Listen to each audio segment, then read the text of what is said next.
are back here on the GSMC Football Podcast. And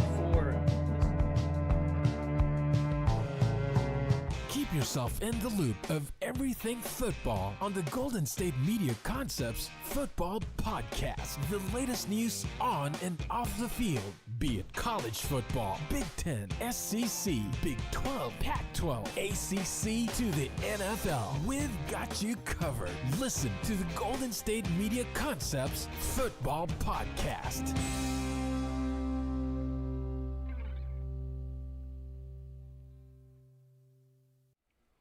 And welcome everybody to another edition of the GSMC Football Podcast, brought to you by the GSMC Sports Network.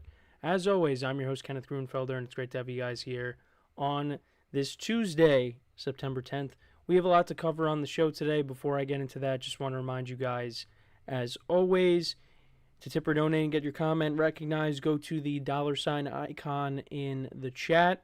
This will help put out a super chat on the live broadcast, which I will acknowledge any comments or questions you may have, and it just makes the show more interactive, more lively between myself, the host, and you guys, the viewers. We appreciate your guys' viewership each and every day, so any contribution you can make to the show means the world to us. And also, the other way to help out the show besides that way is by going to the link at the bottom of the show segment on the ticker, gsmcpodcast.net.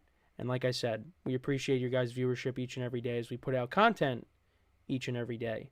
So let's get into what we are going to discuss for today as my camera decides to act up on me. So we're going to start off the show. We'll talk about last night's game between the 49ers and the Jets. A lot to talk about there, with Aaron Rodgers making his return to the field. And Christian McCaffrey also did not play in this game, and it looked like he was going to play. I was reading something that said he was confident that he was going to play, but ended up not playing, and Jordan Mason got the start at running back, so we'll talk about that. Then, in the second part of the show, we'll talk about the Dolphins-Jaguars game. We'll talk about the Tyreek Hill incident before the game. I'll give you my thoughts on that. Then, in the third part of the show, we'll talk about Jim Harbaugh getting his first win as the Chargers head coach. We'll talk about J.K.Dobbins' performance as well. In the fourth part of the show, we'll get into talking about the Texans-Colts game, the performances by both C.J.Stroud and Anthony Richardson. And then in the final part of the show, we'll talk about the Giants. We'll talk about their performance on Sunday. I know I brought it up a little bit towards the end of the show yesterday, but we'll go into more detail on that at the end of the show here. And there's still more stuff to cover from week one that we'll get into tomorrow as well. But that's what we got on tap for today. So let's get into the first topic, which is talking about the Jets-49ers game. So, of course, I was locked into this game mainly because of Aaron Rodgers. And to see, now, obviously, if this was any other game, of course I'm going to be locked in. But Aaron Rodgers being back, that is what I wanted to focus my attention on. How was he going to perform? And when we got the news about Christian McCaffrey being out for this game, I was like, okay, that really helps the Jets out a lot. And this could definitely be a tight game. And I thought it was going to be, just because the Jets defense is very good, and I thought they were going to at least keep the 49ers in check to an extent. And even without McCaffrey, that was not the case last night. The 49ers dominated this game. Jordan Mason dominated this game. Undrafted running back, and was kind of like the third running back on the depth chart because you had Elijah Mitchell, but now he's out for the season. So Jordan Mason got the start, and he did not disappoint. 28 carries, 147 yards, and a touchdown. Deebo Samuel also had a rushing touchdown in this game. Now, Jordan Mason would have had 2 touchdowns in this game, but it got called back, and that's what led to the Deebo Samuel rushing touchdown. Brock Purdy was efficient, didn't really do much, didn't really have to do too much. The 49ers just ran the ball down the Jets' throat, like I said. He went 19-29 for 231 yards, no touchdowns, no interceptions. Was sacked a couple of times. Juwan Jennings got banged up in this game, but he still ended up being their leading receiver. Caught all of his targets, 5 targets, 5 receptions for 64 yards. Deebo Samuel, 5 receptions for 54 yards. George Kittle, 4 for 40. Brandon Ayuk only had 2 for 28. Dropped a touchdown pass from Brock Purdy. And the 49ers only had 1 sack, and that was by Leonard Floyd. But, like I said, the offense really didn't have to, Brock Purdy didn't really have to be heroic because the running game was really working. Like I said, Jordan Mason, props to him, an unbelievable game. And now let's get into the Jets side of things. So, was Aaron Rodgers great last night? No. He was not great. But I thought he played better than the numbers were to indicate here. So he finished the game going 13 of 21, 167 yards, 1 touchdown, 1 interception. That interception was not his fault. That was deflected and picked off. The 49ers player on Garrett Wilson deflected it and it ended up getting picked off. So I don't really blame Aaron Rodgers for that. And that was picked off by Flanagan Fowles on that, and that was in the second half. And it was a close. It was 16-7 at the half. But I thought so. The first 2 drives of the game, one of them was a punt. The second one resulted in a fumble.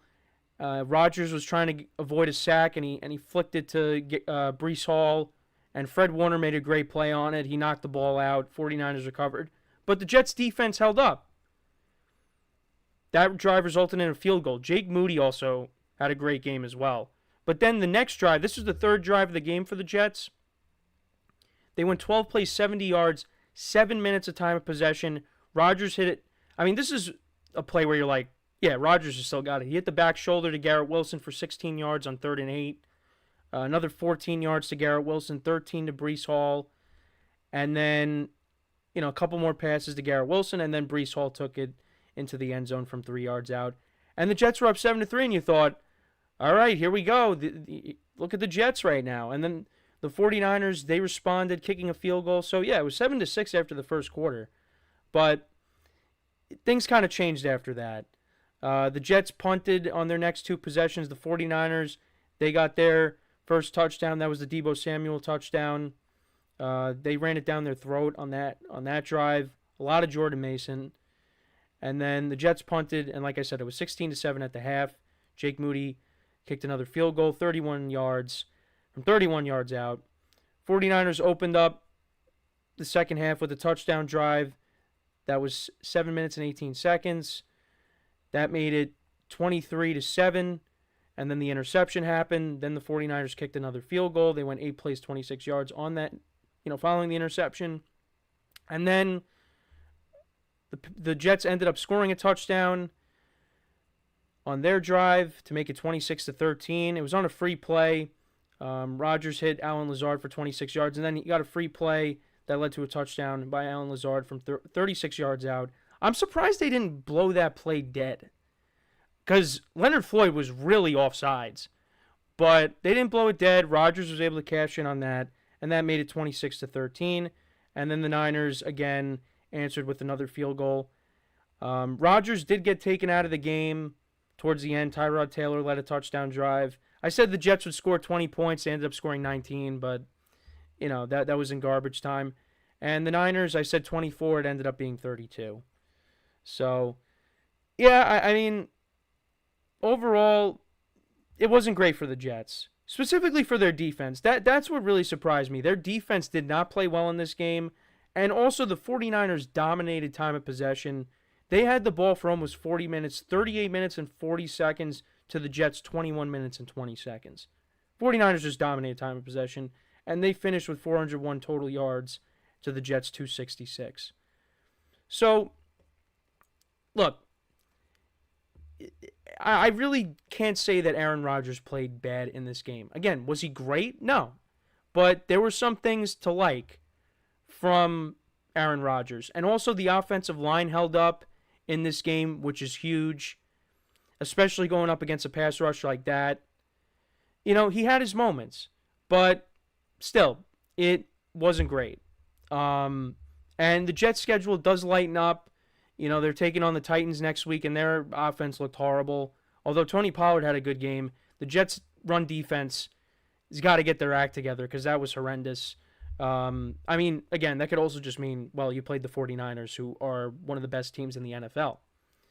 So, you got the Titans, you got the Patriots, the Broncos. There's winnable games coming up. So, I understand they got dominated in this game, but if you can win your next 3, all will be right in the world. But I do have concerns with that defense because I really don't know what to say. Also, Sauce Gardner got banged up in this game. He was on the sidelines, on a play where, when he collided with, not really collided, but, he was going after Deebo Samuel, and that's kind of what led to him being taken out of the game. You could say collided, whatever. But he was out of the game, and, we're still waiting on what the deal is with Hassan Reddick. Is he coming back? What's going on? But it was a bad performance all around by the defense, and Rodgers barely had the ball. They really couldn't get into a rhythm because the 49ers just dominated time of possession in this game. And it was impressive that they did that without Christian McCaffrey. And Brandon Ayuk didn't have a big game, so the 49ers are going to be really good again this year, which we all figured. Now, I don't have them going to the Super Bowl. I got the Lions, but again, I would not be surprised if this team makes it back because they're just that good. And I would love to see those players win a championship because I've said it over and over again, they deserve it. But look, the 49ers, they did their thing. They take on the Vikings next week. The Jets take on the Titans. But my biggest takeaway from this game is how bad the Jets' defense looked. Because the reason why I have the Jets winning as many games as I have them winning, along with winning the division, is because of their defense. And if their defense is going to play like that, then it's going to be a rough one for the Jets. But again, it's against the 49ers. So, and I thought Aaron Rodgers did okay. He wasn't great, but he's still got some left in the tank. And if the Jets could take that and the defense can maybe get better because it looked like they just were not prepared for this game, you know what? The Jets are going to be okay. Now, if this was against a much inferior opponent, then yeah, then you really could be, waving some red flags. But again, it's against the 49ers, but it was without Christian McCaffrey too. Like, they made Jordan Mason look like this, but it's the 49ers. It's the 49ers, but also it's Jordan Mason. Like, if it was Christian McCaffrey, like, okay, but it was against Jordan Mason. So, and that falls on the coach. Robert Saleh is a defensive guy, and your defense did not play well last night. So they got some things that they got to correct, and hopefully they do that. Like I said, playing the Titans, whose offense was not great over the weekend.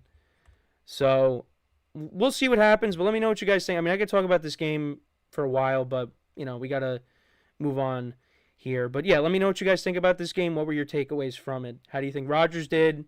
What were your thoughts on Jordan Mason's performance last night?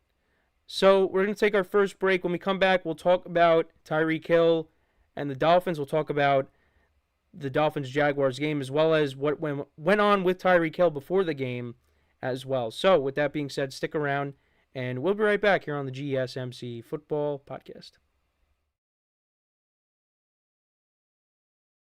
I feel like I'm losing my mind. Is everybody in the world blind? Please, Lord, give me a sign, a sign. I feel like I'm losing my mind. Is everybody in the world blind? Please, Lord, give me a sign, a sign. I wanna be the greatest. Everybody on the fake shit. I look around and feel like everybody is the fakest. I make this every day and I'm impatient, hoping one day I blow up from the basement. Statement, the top is so vacant. I don't hear shit that I think is amazing. Waiting for my day when I'm playing sold out shows for 1,000 faces. Hey, give me that crown, get in my way and to be put down. It ain't your place, all this my town. If I want that shit, bullshit, a stupid myth. You choose to live or choose to dip. You choose to fight or lose your grip and lose a gift. Oh. I feel like I'm losing my mind. Is everybody in the world blind? Please, Lord, give me a sign, a sign. I feel like I'm losing my mind. Is everybody in the world blind?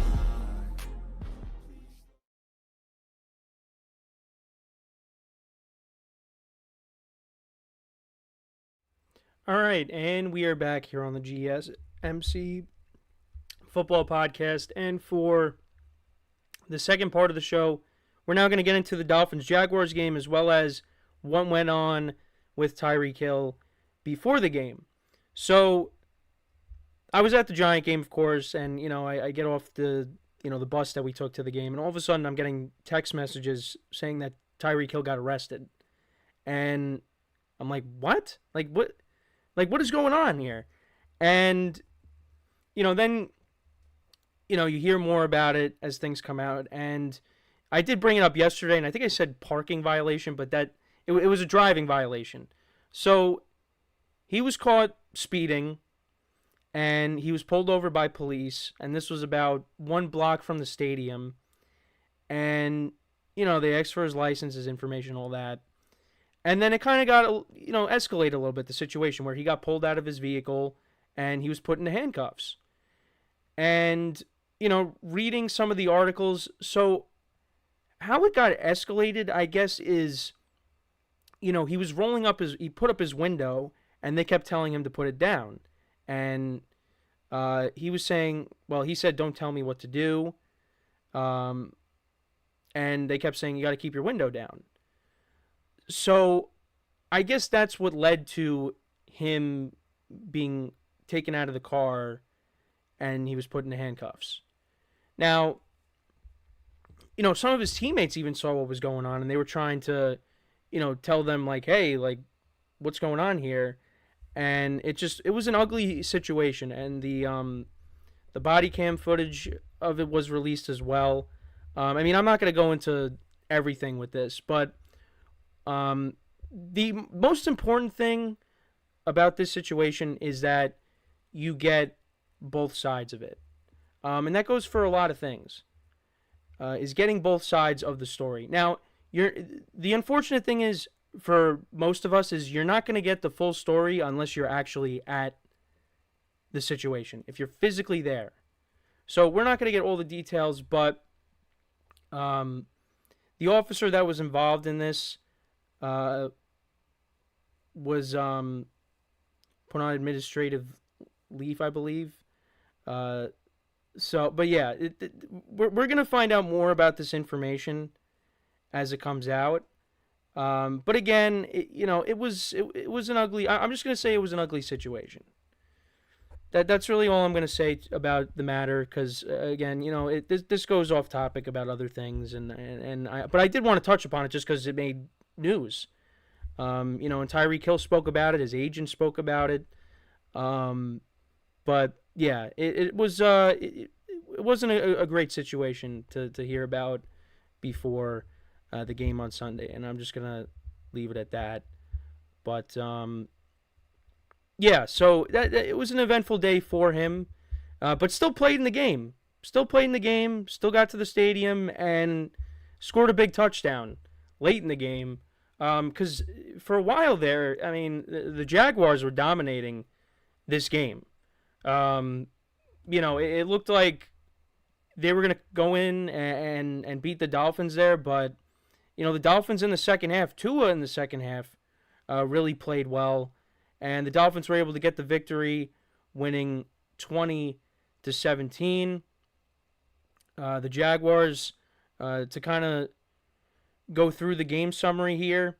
So they scored a touchdown in the first quarter, a 6-play, 96-yard drive down the field, set up by a pass interference call on Brian Thomas Jr. Travis Etienne scored a touchdown from 1 yard out, so the Jags were up 7-0.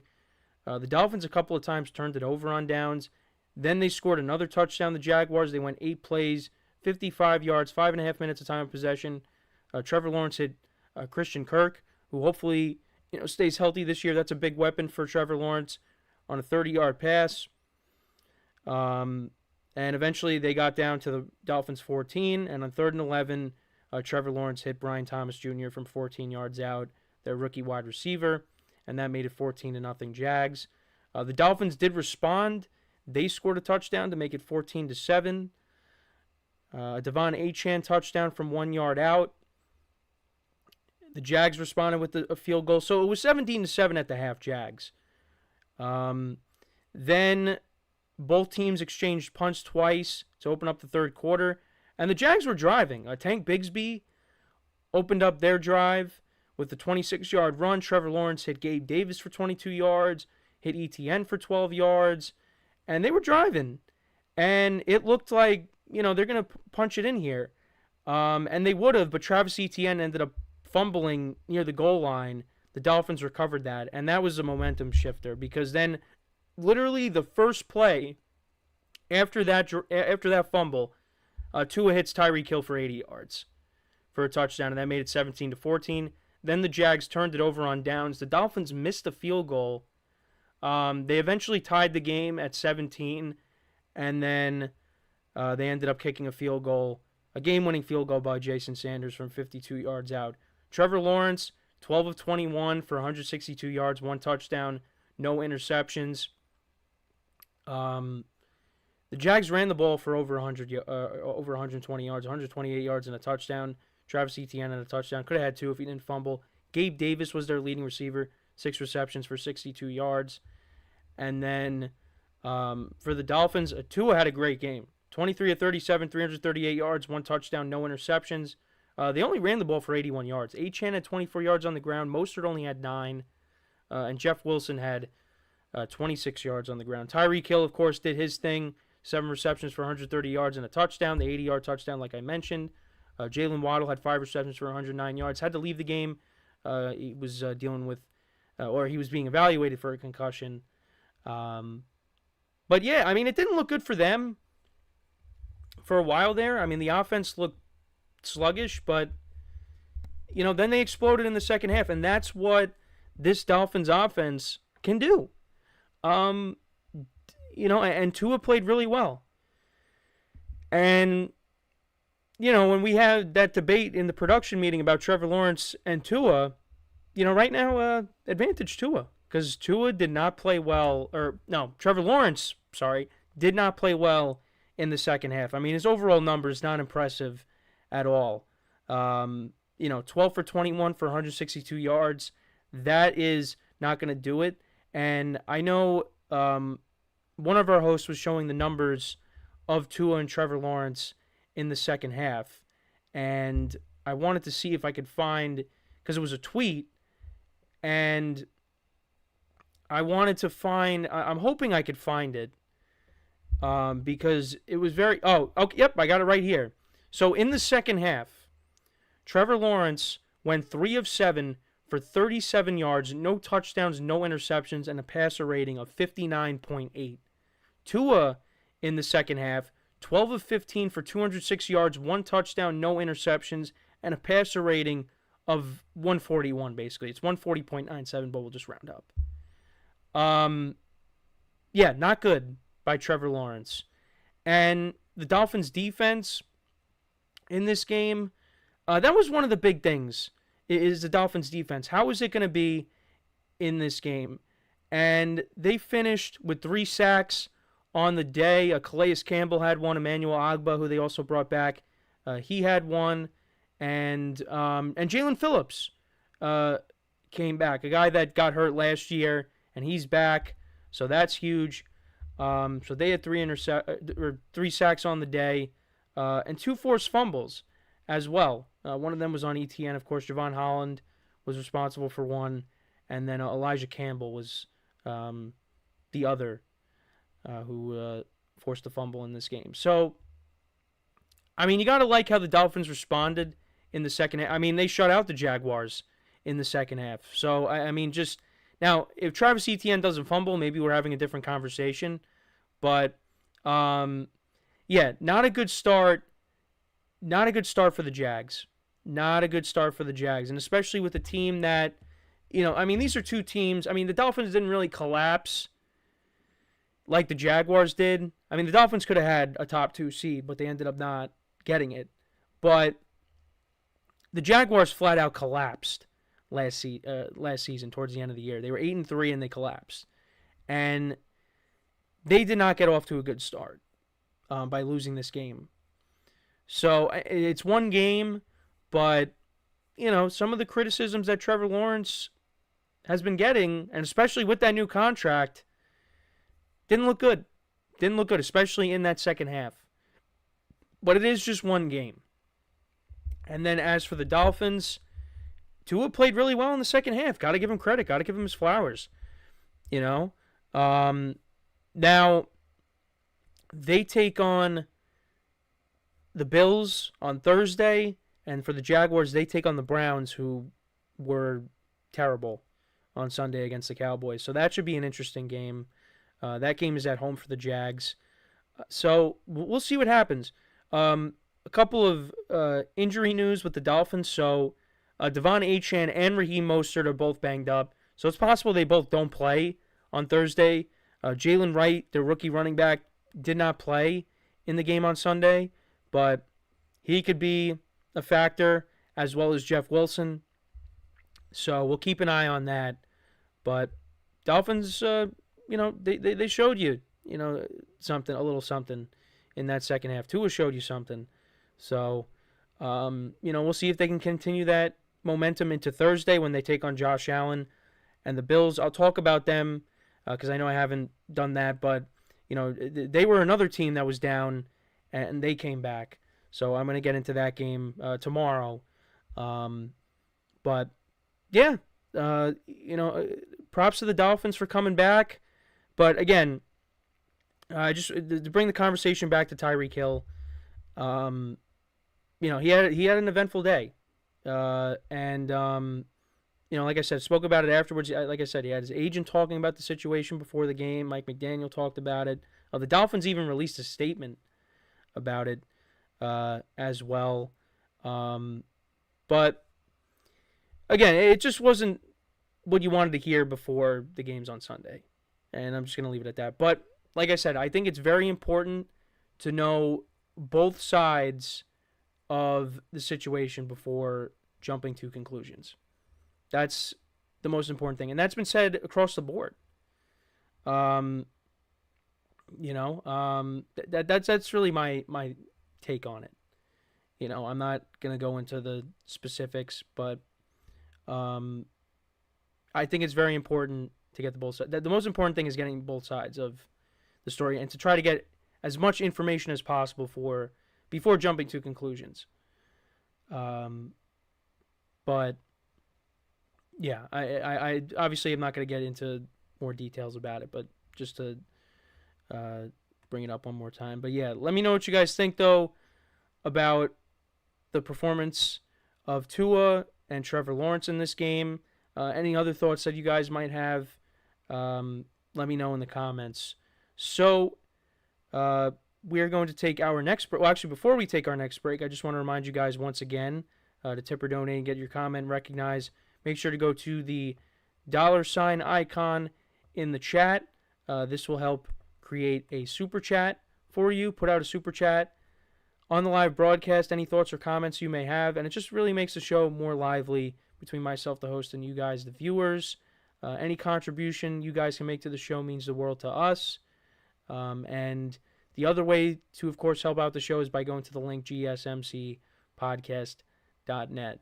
So when we come back from our second break of the show, we will talk about Jim Harbaugh getting his first win as the Chargers head coach. We'll talk about J.K.Dobbins' performance as well. So, with that being said, stick around, and we'll be right back here on the GSMC Football Podcast.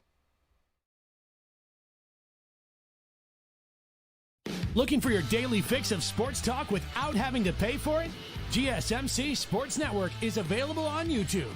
Just search GSMC Sports Network. Get your fix of daily sports talk shows on YouTube, absolutely free. NFL, college football, NBA, MLB, MMA, UFC, fantasy football, and so much more. GSMC Sports Network has shows running all day long, with new sports shows starting every 2 hours. Just like on your favorite cable sports channel, except GSMC Sports Network is absolutely free. Just search GSMC Sports Network on YouTube to catch one of your new favorite shows, like the GSMC College Football Podcast, Chip Shot Football Podcast, Hoops and Heels Women's Sports Podcast, GSMC Basketball Podcast, and so many more. Check it out for yourself. GSMC Sports Network, now available on YouTube absolutely free. Search GSMC Sports Network on YouTube right now.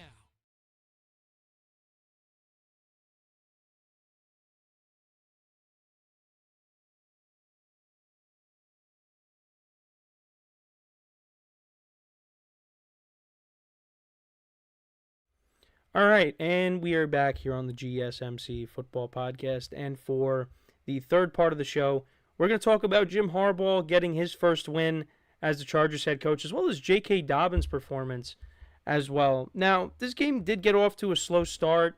The Chargers ended up winning this game 22-10, but yeah, not high scoring. Chargers open up the scoring with a field goal, Cameron Dicker from 53 yards out. Then this was really the Raiders' only offense in the game. I mean, they did kick a field goal later, but Gardner Minshew threw a pass out to Alexander Mattison. He was able to break a tackle and score from 31 yards out. So that made it 7-3 Raiders, but that was really it. Like I said, other than the field goal late in the game to give them 10 points, the Raiders' offense just really could not get anything going. In the second quarter, it was pretty sluggish. I mean, both teams exchanged punts a couple of times. The Raiders ended up fumbling, a sack fumble by Gardner Minshew. Chargers turned that into a field goal. It was 7-6 at the half. Raiders punted to start the second half. The Chargers, their first drive, they kicked the field goal. Cameron Dicker from 24 yards out. Then the Raiders fumbled again. Zamir White fumbled. The Chargers punted. Then the Raiders missed a field goal. And then the Chargers were able to cash in and get a touchdown. Their drive lasted 6 plays, 61 yards, a little over 2 minutes of time of possession. Justin Herbert hit Hayden Hurst from 27 yards.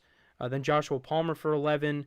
Gus Edwards had a 10-yard run. And then J.K. Dobbins, his first rushing touchdown of the season from 12 yards out. So that made it 16-7. Then the Raiders got a field goal on their next possession. Both teams then exchanged punts. And then the Chargers got another touchdown. J.K. Dobbins' 61-yard run in this drive. And then Justin Herbert connected with Ladd McConkey for a 10-yard touchdown for his first of his NFL career. That made it 22-10. Then the Raiders turned the ball over. Gardner Minshew was trying to hit Alexander Mattison and ended up getting picked off. Yeah, actually got deflected up in the air, and it was picked off by Ford on that play.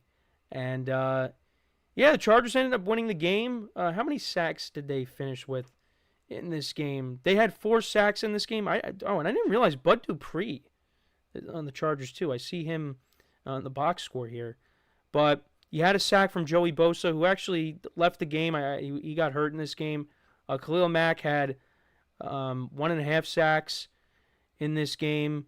Morgan Fox had the other half of that sack.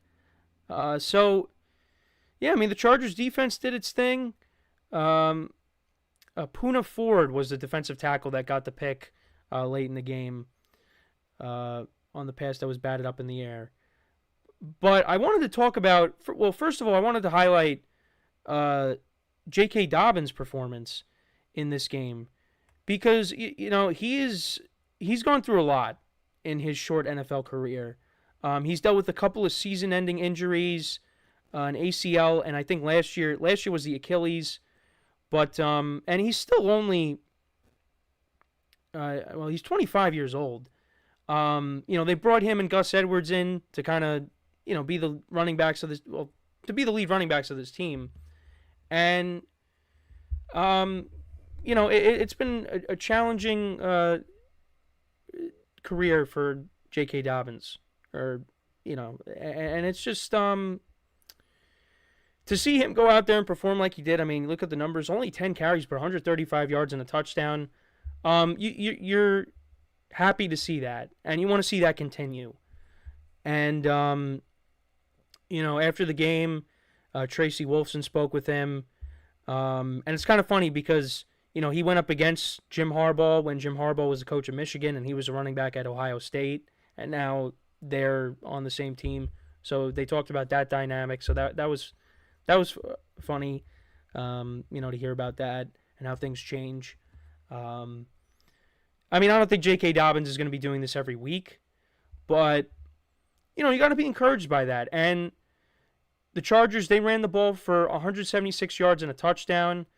So, they want to run the football. And Justin Herbert, only finished 17 of 26 for 144 yards and a touchdown. Didn't have to be great in this game. Ladd McConkey ended up finishing as their leading receiver, 5 receptions for 39 yards and a touchdown.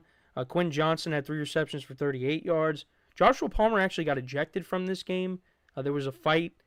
He only had 2 receptions for 15 yards. Hayden Hurst had that 27-yard reception in this game.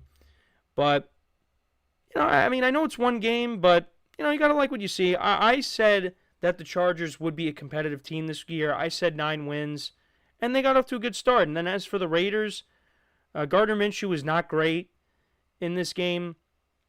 Went 25 of 33 for 257 yards, a touchdown, and a pick. Raiders only ran the ball for 71 yards. Jacoby Myers was their leading receiver. He had 3 receptions for 61 yards. Devontae Adams had 5 receptions for 59 yards. I'm really curious to see if they end up trading Devontae Adams, because there are a few teams that could use his services. And look, one of the reasons why he wanted to go to Vegas was to play with Derek Carr. Well, Derek Carr's not there anymore. Last year had Garoppolo, then Aiden O'Connell. Now he's got Gardner Minshew. And Minshew played well last year, but wasn't great here. And, who knows if Minshew, makes it through the whole season. It could be Aiden O'Connell at one point. So we'll see what happens. I mean, again, it's only one game. And, like I've been saying, you don't want to overreact to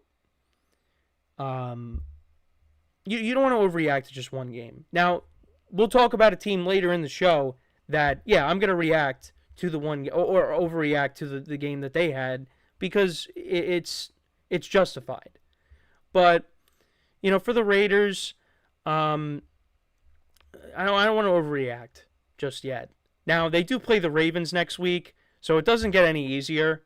Back-to-back Harbaughs to open up the season, it's not great. And the Ravens are a team that has Super Bowl aspirations. For the Chargers, they're just trying to show improvement. And they definitely showed that on Sunday. I'm curious to see, how this offense will look when Justin Herbert does have a monster game.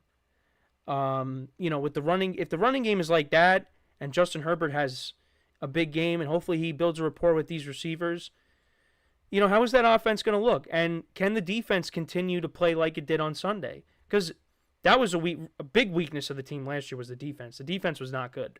But Harbaugh, I think, already is starting to change the culture there. And, look, the Chargers, could they be a wild card team? I really do think so. But it's very early, and let's see what they do now next week. They take on the Panthers next week, and the Panthers had a very bad week too. So, the Chargers, they could be looking at 2-0. So, and like I said, I had them at 9 wins, so that would get them off to a good start. Now that game is in Carolina, and let's see. I mean, if the Panthers don't play well in that game, in their home opener, that's really bad.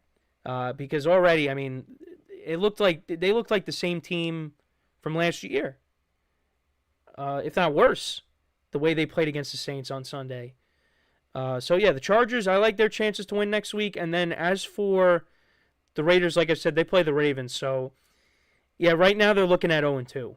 Now, Gardner Minshew did go on the road last year and beat the Ravens as a member of the Colts. So, who knows? Maybe he could do it again. But yeah, Chargers get their first win. Harbaugh's first win as their head coach. Again, happy for J.K.Dobbins, the performance that he had. Hope he continues that throughout the season and stays healthy. And then as for the Raiders, got to pick up the pieces and move on and, live to fight another day. And look, it's against the Ravens, so it doesn't get any easier. But, maybe, like I said, maybe Minshew could pull off another miracle like he did last year when they went against the Ravens in Baltimore. So we'll see. But let me know what you guys think about this game. What were some of your takeaways from it? Let me know in the comments. So we're going to take another break. And then when we come back, we will talk about the duel between C.J.Stroud and Anthony Richardson. This was one of the best games of the weekend. So we'll get into that conversation when we return from our next break. So with that being said, stick around. And we'll be right back here on the GSMC Football Podcast.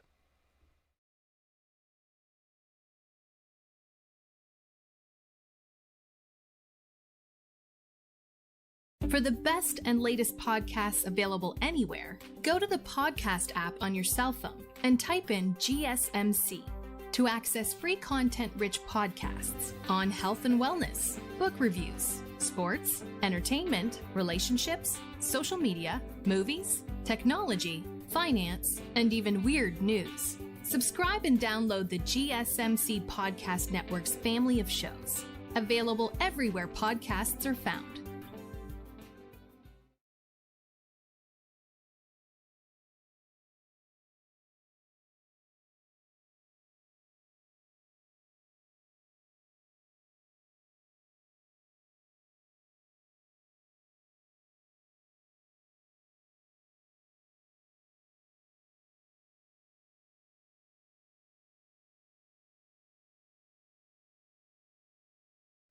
All right, and we are back here on the GSMC Football Podcast. And for the fourth part of the show, we're going to get into the duel between C.J. Stroud and Anthony Richardson. The Texans narrowly beating the Colts 29-27. So let me pull up the stats of both quarterbacks.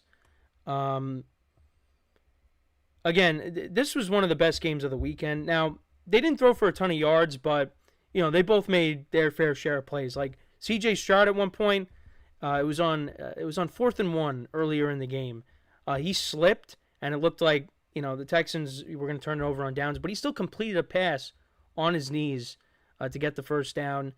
Threw a couple of touchdown passes to Stephon Diggs. And then for Anthony Richardson, he had a rushing touchdown in this game, but also that 60-yard bomb to Alec Pierce. That was unbelievable. I mean, already you see, if Anthony Richardson can stay healthy, the Colts, they might have their quarterback. But again, that goes back to, you don't want to overreact because it's week 1. But still, you saw what he did last year in the limited amount of games that he played in. And already, you see what he does here in this game. I mean, if he could continue to play like that, the Colts might have their guy.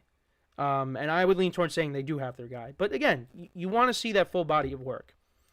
But yeah, this game was competitive. The score at the half, the Texans were up 12-7. Colts outscored them 6-3 in the third quarter. And then both teams scored 14 points in the fourth quarter. But yeah, so the Colts on their first drive, they turned it over on downs. The Texans on their first drive, they kicked a field goal to make it 3-0. Then, like I said, that 60-yard pass to Alec Pierce, that opened up the scoring for the Colts. That made it 7-3. Texans then responded with a field goal of their own. And then we went into the second quarter. Texans got their first touchdown. C.J. Stroud connected with Nico Collins for 55 yards. Got down there in the red zone, and Stephon Diggs from 9 yards out scores a touchdown. They went for 2 with Joe Mixon, and he was not able to get into the end zone. Anthony Richardson did turn the ball over in this game. The interception, when I was watching the highlights before, it was not great. Don't really know what happened on that. Miscommunication or just a bad throw. But that ended up being a turnover. And that's how the first half ended. So, yeah, 12-7 at the half. Then the Texans opened up with a field goal, another one. The Colts punted. Actually, this is what could have changed the momentum of the game. Because the Texans' punt got blocked. And the Colts cashed in their first play on that drive. Jonathan Taylor scored from 5 yards out to make it 15-13. But then the Texans scored a touchdown on their next drive. Actually, Stroud threw an interception, but there was defensive holding. So, that could have been huge, but Colts ended up getting penalized on that play. Joe Mixon from 3 yards out, who had a monster game. That made it 22-13. Then in the fourth quarter, Colts scored a touchdown. Anthony Richardson to Doolin from 54 yards out. Again, another big play by this Colts offense.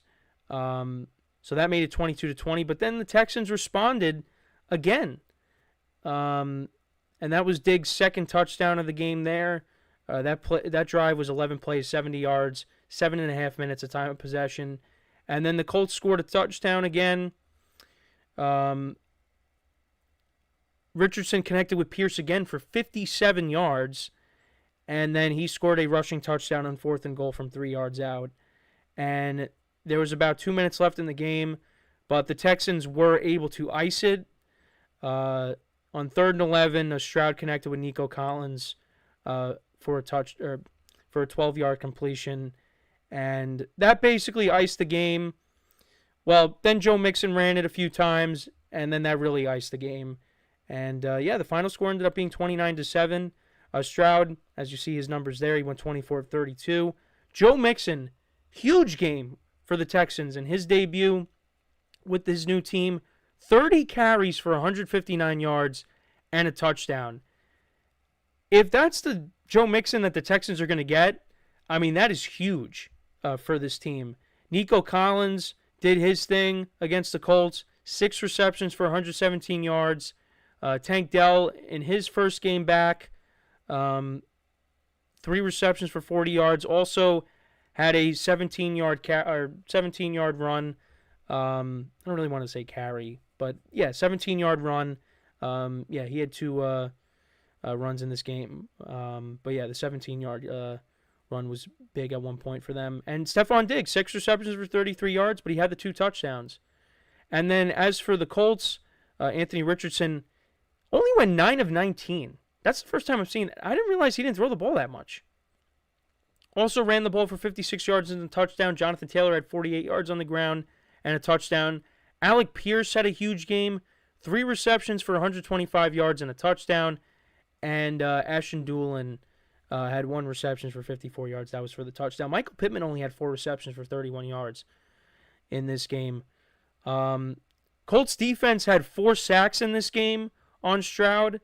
So, they were applying pressure. DeForest Buckner had a sack and a half.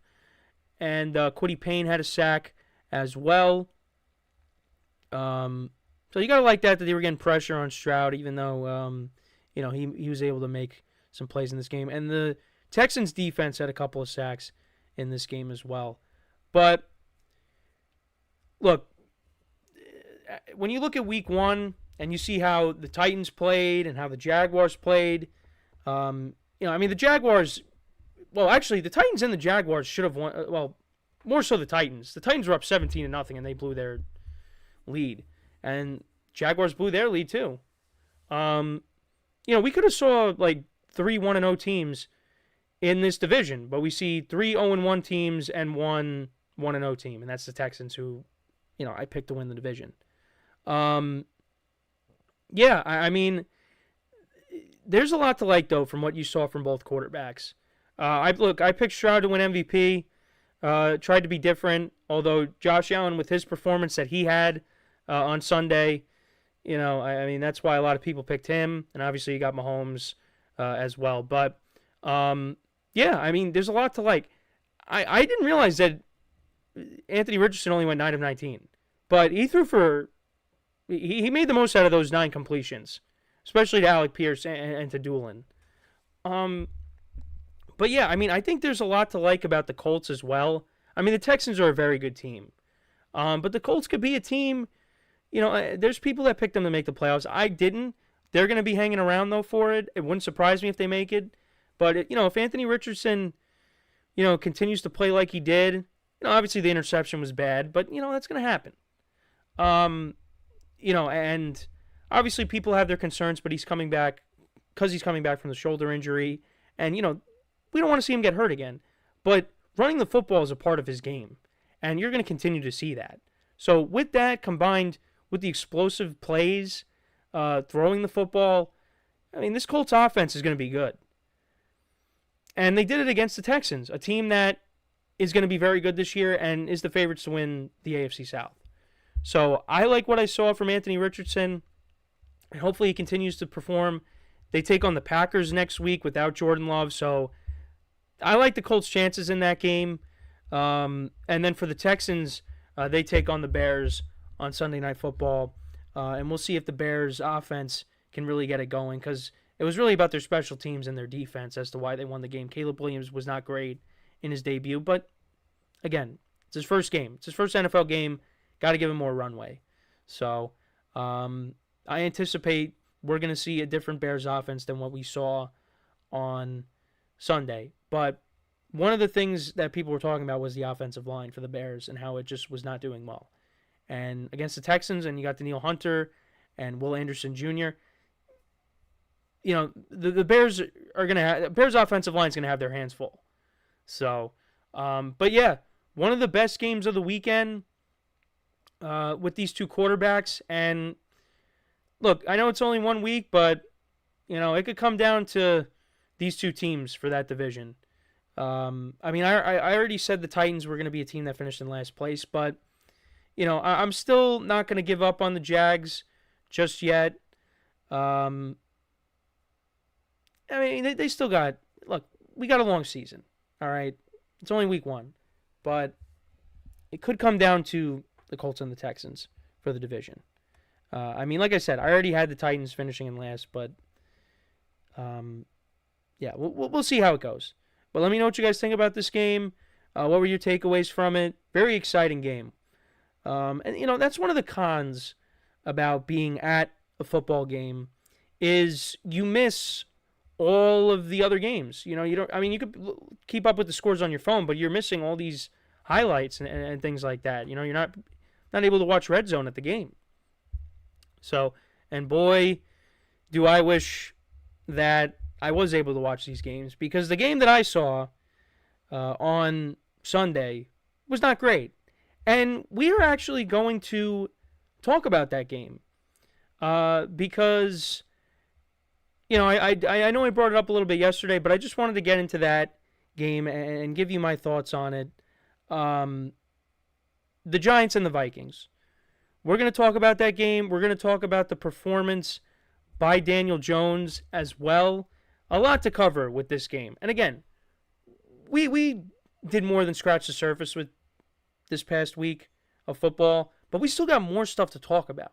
And that's why tomorrow we still got a few things I want to cover. Josh Allen's performance on Sunday, the Steelers and their performance, and I'm trying to remember there was another game that I also wanted to cover that I didn't get, that I haven't had a chance to, that I wanted to get into. I remember, I'll make sure to go through the slate in the break and come back to you guys, because there was another game that I wanted to cover tomorrow.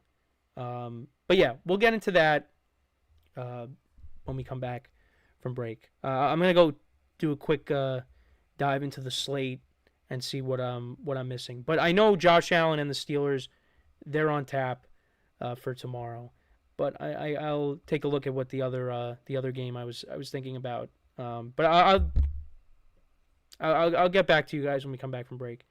So for one final time today, stick around, and we'll be right back here on the GSMC Football Podcast.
All right, and we are back here on the GSMC Football Podcast, and for the final part of the show, we will get into talking about the Giants-Vikings game, but I did go back and look, so the Bengals and the Patriots we'll talk about as well. That actually will be how we open up the show tomorrow. We'll talk about that game, and then I'll do a NFC South combo segment where I'll talk about the Saints-Panthers game as well as the Buccaneers and their performance against the Commanders. And then actually might do power rankings to end off the show tomorrow. Do either a top 5 or a top 10. I might prefer doing top 5, but I'll think about it as I go throughout the day here. But let's get into the game that I was actually at on Sunday. So again, we were celebrating 100 seasons of the Giants. The best part of the game was the halftime ceremony with all the past players, seeing guys that, I watched growing up. And of course seeing, the old timers, the all-time greats for them, especially Lawrence Taylor. Really wish I would have saw him play football because he's one of the greatest football players of all time. And that was nice. That was the best part. And also, being there with friends and with my parents as well. It was still a good time. But the game itself was horrible. It was a awful performance by the Giants.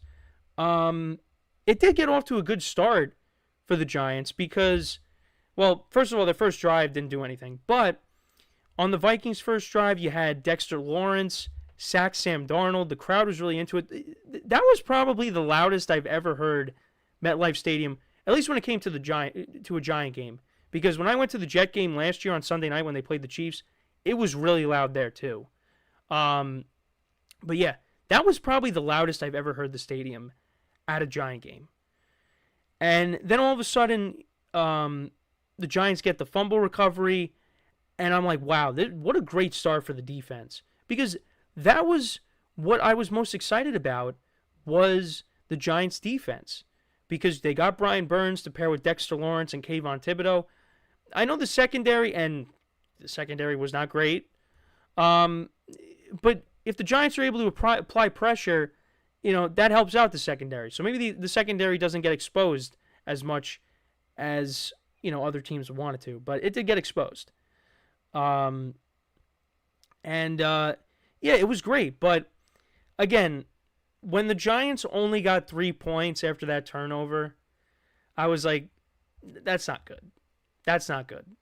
And then those feelings that I had were only magnified even further when the Giants looked like they were going to get off the field on the Vikings' next possession, and there was a pass interference call, which was not the right call.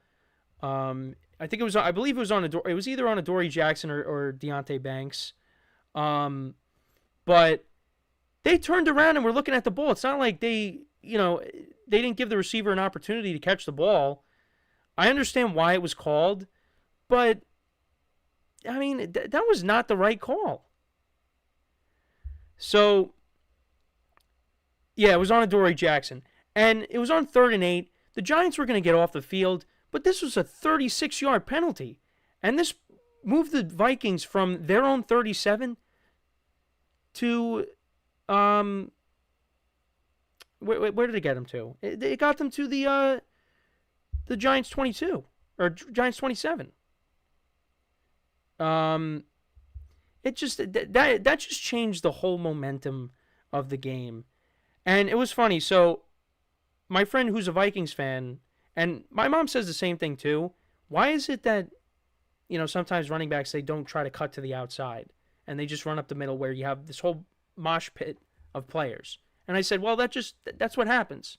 And I get it. They should be trying to swing it to the outside more. And then what happens on the very next play after Aaron Jones runs it up the middle for 2 yards? Aaron Jones cuts to the outside and takes it in from 3 yards out, and the Vikings score their first touchdown of the game to make it 7-3. So there you go. Then the Giants punted. Vikings They scored a touchdown on their drive, 11 plays, 99 yards. They were backed up well into their own territory, and it didn't matter. Sam Darnold connected. I mean, this was a game changer. On 2nd and 12 from the 10, Darnold connected with Justin Jefferson for 44 yards, connected with Addison for 16, Addison for 13 again. They got all the way down there, and then on 4th and 2, Darnold connected with Justin Jefferson for a 3-yard touchdown, and that made it 14-3. Then both teams exchanged punts, and that's how the first half ended. And then we got the ceremony, which was great. Vikings opened up the second half with the touchdown, 6 plays, 70 yards, 2 minutes and 52 seconds of time of possession, and Darnold connected with Naylor for a 21-yard touchdown, and that made it 21-3. And at that point, you figured, yeah, this game's over. The Giants actually did score a field goal on their drive. Jones connected with Malik Neighbors for 25 yards, so that was nice to see that. But, again, didn't really amount to anything. Graham Gano kicked a 50-yarder, so hopefully he stays healthy because, once again, looks like he's going to be our best offensive player this year, maybe outside of Malik Neighbors. Then the Vikings punted, and then, on the very first play of the Giants' next drive in the third quarter, the drive only lasted 1 play. I mean, I didn't even react to this when it happened live, watching this. But then Daniel Jones throws a pick 6, and it was horrible. It was a little like screen pass that they were trying to set up, and Anthony Van Ginkel read that all the way, and he picked it off and right into the end zone to make it 28-6. And then there was a punt. Sam Darnold actually did throw an interception. He did throw an interception in this game. But then, and the Giants put together a drive. They get down there. On 4th and 8, they had to go for it, and Jones threw a pick. And then it's basically it. I mean, the Giants turned it over on downs. Both teams punted, and that was the final score of the game. Daniel Jones finished the game 22 of 42 for 186 yards, no touchdowns, 2 interceptions. One of them was a pick 6. Giants ran the ball for only 74 yards. Malik Neighbors was their leading receiver. No surprise there. 66 yards receiving. Giants only had 1 sack, and that was the sack by Dexter Lawrence at the very beginning of the game. As for the Vikings, Sam Darnold was efficient, 19 of 24. Started off the game 12 for 12 in this game. 12 for 12, 19 to 24. He finished 208 yards, 2 touchdowns, and a pick. Aaron Jones, 94 yards. Solid game for him in his first game as a Viking. I think the Packers still should have kept him so they could have had him and Josh Jacobs, but that's neither here nor there. He had, like I said, had a touchdown. Justin Jefferson only finished with 4 receptions for 59 yards and a touchdown, so they kept him in check. I mean, there was a touchdown and there was the 44-yard reception. Jordan Addison left this game. I believe it was an ankle injury, so we'll keep an eye on that. Jalen Naylor had the 1 reception for 21 yards, and that was for the touchdown. C.J. Ham was the player that fumbled in this game. And that's what set up the Giants' first field goal. But yeah, Anthony Van Ginkel had an interception, and that was the pick 6, as well as Harrison Smith had the interception, and that was on the 4th and 8. And the Vikings finished with 5 sacks in this game. And Daniel Jones, I mean, he kind of just, he did that to himself on some of them. He was holding on to the ball way too long. And there was that, and I also just think the offensive line didn't do its job either at times. Also, there were so many drops in this game. So many drops. Daniel Jones was overthrowing guys. The offense just did not look great at all. Well, not even great. Didn't look good. Didn't look competent. It was not good. It was not good. It was a terrible game. The only difference between this opener and last year's opener is the Vikings scored less points than the Cowboys, and the Giants actually scored points, but they didn't score a touchdown. They didn't score a touchdown. All I was asking for late in the game was, can the Giants just score a touchdown? Just score a touchdown. Just make the score look a little less lopsided here. But they couldn't even do that. But I could tell early on that the offense was going to struggle. That's why when the defense got the turnover early on, I'm like, you got to cash in here. Get a touchdown here. They didn't do that. Now, Daniel Jones actually looked like he had a clear path to the end zone, but he got tackled as he was taking off with it. But the play calling was not great. Brian Dable took over play calling duties from Mike Kafka, and it wasn't great. What people have been asking for, including myself, is push the ball down the field. And, maybe the Giants were trying to do that, but they couldn't because Daniel Jones was holding onto the ball too long, and he just was not making good decisions, and he was overthrowing guys.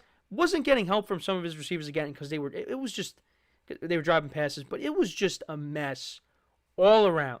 Like, at least when it comes to the Jets, they scored touchdowns. Rodgers didn't embarrass himself last night. It was the defense that did. For the Giants, nothing went right for them. Nothing. It was a bad performance by them all around. Now, they take on the Commanders, a team that Daniel Jones does own. Now, if Daniel Jones goes out there and does not play well, you might want to consider maybe starting somebody else. Because this is year 6 of this guy. And it doesn't look like they're going anywhere with him. Now, I knew this all along. The worst thing that happened to the Giants, to be honest, was Daniel Jones winning that playoff game against the Vikings. Because that made them say, okay, he could be the guy if we give him a better team. And then last year happens, he gets hurt. The Giants were not good. We're not good. And now here we are. And they're stuck with him until the end of the year. Because he keeps playing like that. Not only is he not going to be with the team next year, but he might not even finish the year as a starting quarterback. And it's not like the Vikings are this, no, the Vikings are a solid team. They are. And Sam Darnold, you give him weapons, look at what he could do. Now, I don't think we're going to see that every week because the Vikings' schedule coming up is brutal. But the Vikings have a good team.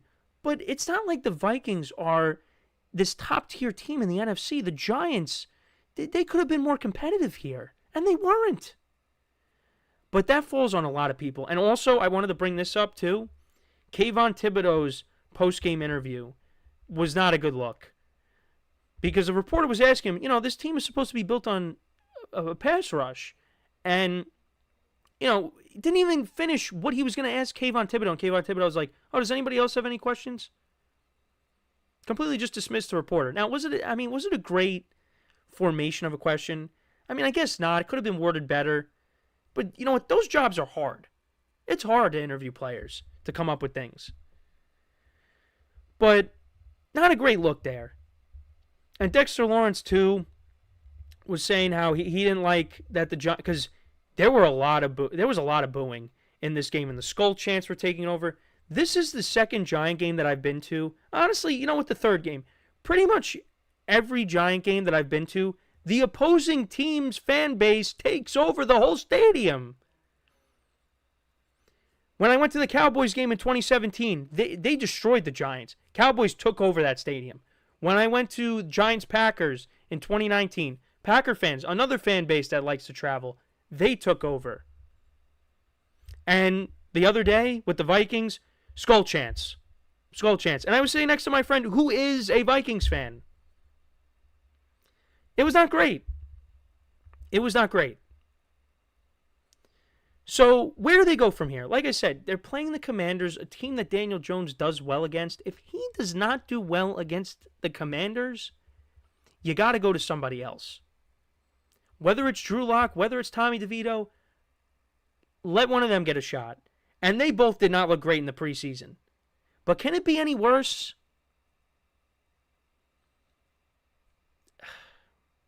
That was bad.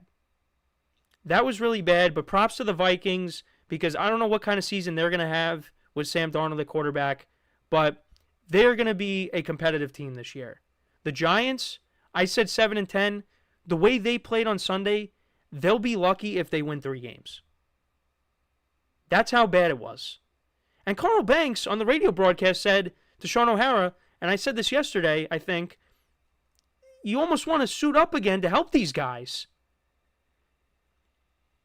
I mean, that's really the one of the biggest things too, is how they just like flat out.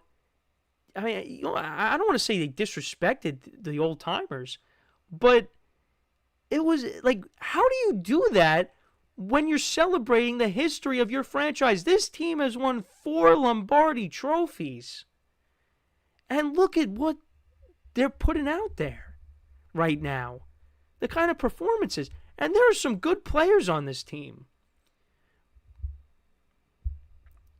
Look, you don't want to overreact, but I'm overreacting to the Giants. The Giants, the offense is not good. And the defense, 1 sack, got to do better. And that falls on the head coach. And if the Giants have a really bad year where they only win 3 games, Brian Dable's not going to be here next year. And what about Joe Shane? Joe Shane drafted Kayvon Thibodeau and Evan Neal. Evan Neal looks like a bust. Kayvon Thibodeau might just be okay. We'll see. It's 1 game, but they got to beat the Commanders next week. Because if they don't, not good. Not good. I could go on and on about this game, but not a good performance by the Giants. Good performance by the Vikings. They needed to win that game because, again, their schedule is brutal coming up. So, you know, they need to get the wins where they can get them. And this was a team that they took care of. And this was one of the games that I thought the Giants could win just because Sam Darnold was starting a quarterback. But you know what? Anytime I go to a game where Sam Darnold plays, he does well. 2018, when he played with the Jets, his rookie year against the Packers, played really well. Played well in this game. Started off the game 12 for 12. You know what it is? When I go to Giant games, now, the Giants-Patriots game I went to way back when, that was the best Giant game I ever went to. Eli against Brady, that was the last matchup they had against each other. That was a great game. The Giants did lose, but that was a great game. Eli played well there. But since then, well, Eli didn't play great in the Cowboys game that I saw him play, and that was the week after he got benched by Geno Smith. Daniel Jones didn't play well against the Packers, and he didn't play well here. But when I go to Jets games, Sam Darnold played well, and Zach Wilson played well last year. So you know what? Maybe I should go to more Jet games this year, if I do go to another game this year. Maybe I should go, well, I'm going to be going to another game, just not here in the New York, New Jersey area. It'll be elsewhere. But maybe I should be going to more Jet games, because the Jets quarterbacks seem to do well when I go. All right, that's it. I'm done. I went off for a while here, but that's all the time that we got. I appreciate you guys tuning in. Make sure to check out all the other shows as well. But yeah, I hope you guys enjoyed the show. And yeah, until then, I'm Kenneth Grunfelder signing off from the GSMC Football Podcast, brought to you by the GSMC Sports Network. Have a good day, and I will talk to you guys tomorrow. Take care.